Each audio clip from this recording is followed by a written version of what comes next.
New video this morning of the apocalyptic scene in Beirut. Eyewitness footage of that earth-shattering explosion that went off on Tuesday. We know this morning it killed at least 154 people, injured thousands, and left many likely still buried under the rubble today. We're also getting more new images of the extent of the destruction. As you can see, the field of debris where the blast went off is vast, and the human cost of the disaster is still being counted.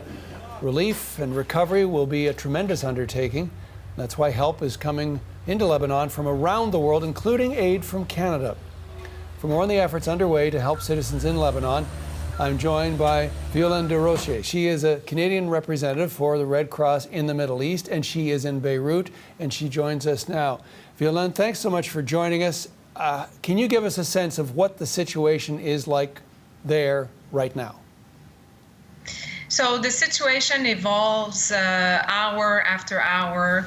This morning we were meeting with the emergency teams at the operational center here downtown Beirut with the Lebanese Red Cross to see what's the situation today.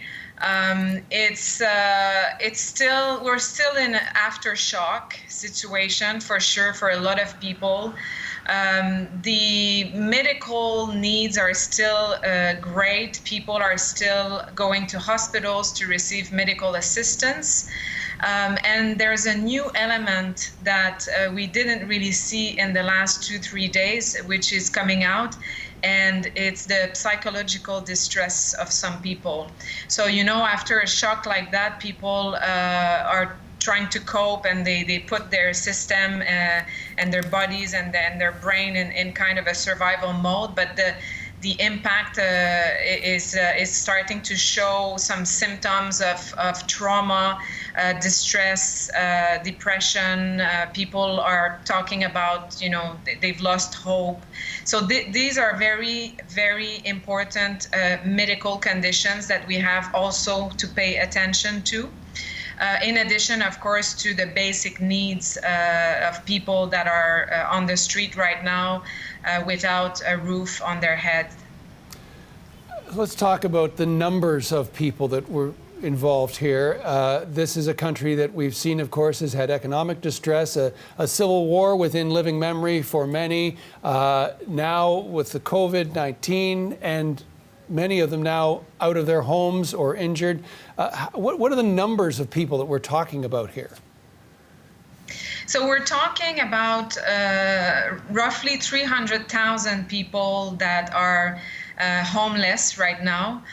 Of course, this is an enormous amount of people to take care of. So we have set up some shelters and centers for people to be able to accommodate some families.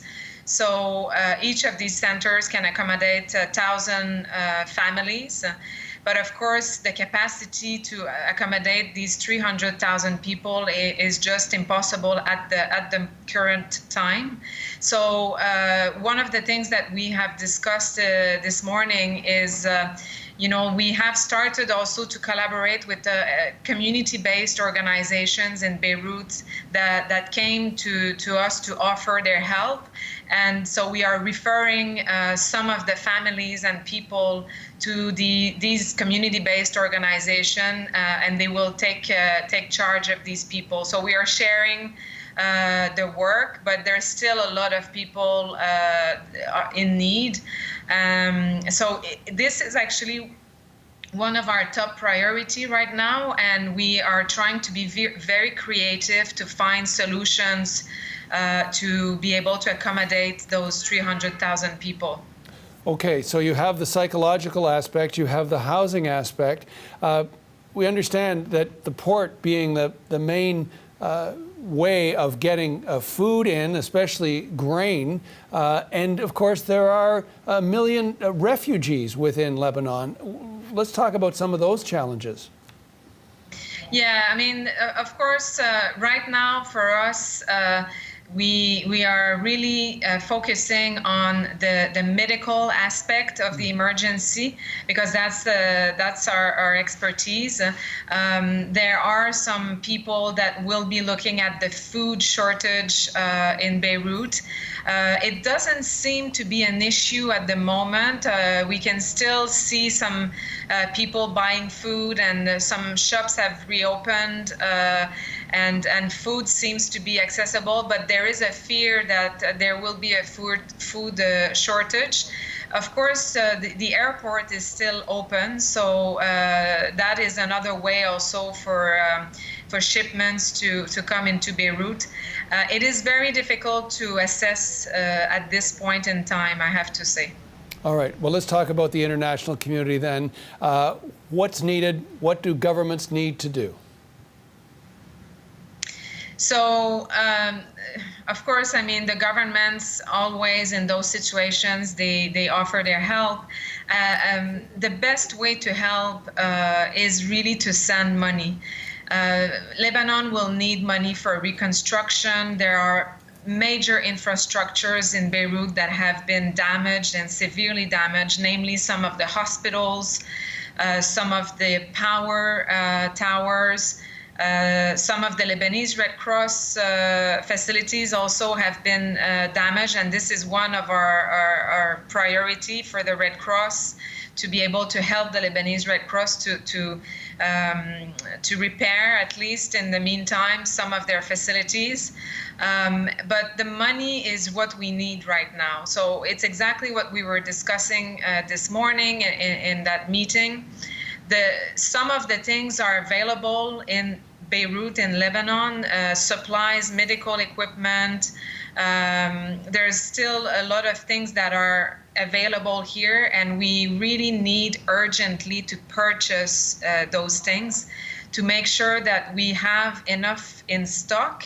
And if we can purchase locally is much better, because then we avoid all the logistics and the transportation. Of course, if we come to a point where we cannot find any suppliers in Beirut or in Lebanon, then we have our own stock that is pre-positioned in the region, and we can transport it. But right now, it's the access to money to be able to purchase everything we need, from medicines to personal protection equipment against COVID, ambulance equipment. We're talking also about hygiene kits, food, water, mattresses for people to sleep, so they don't have to sleep on the floor. And one important element is the fuel for the ambulances. You know, we have 125 ambulances that are operating 24 hours 7 right now. And the fuel was already very difficult to access before this event, because it's so expensive. And now, you know, some of the money can also be used for fuel for the ambulance fleet to be able to operate. I do want to ask you one more quick question in this, but it is a big one in terms of COVID-19 that has hobbled economies right around the world. We've seen Canada pledge an initial $5 million, but is that enough? And how do you get the attention of Western governments who are dealing with so many other financial constraints?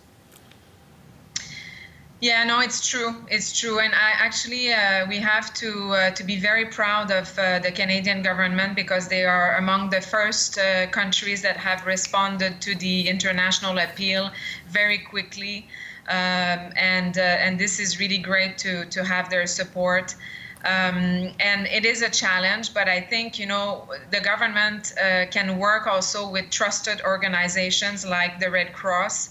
And they only have to channel money, and then, you know, the organizations on the ground are taking care of the logistics and everything that comes with the emergency response. So I think that's really the best way the countries can help right now, and I don't think it requires it doesn't really divert them too much from dealing with their own issues at home. Okay, Violaine, best of luck with what you're doing there. It is a challenging situation, no doubt about that. But I want to thank you for your time.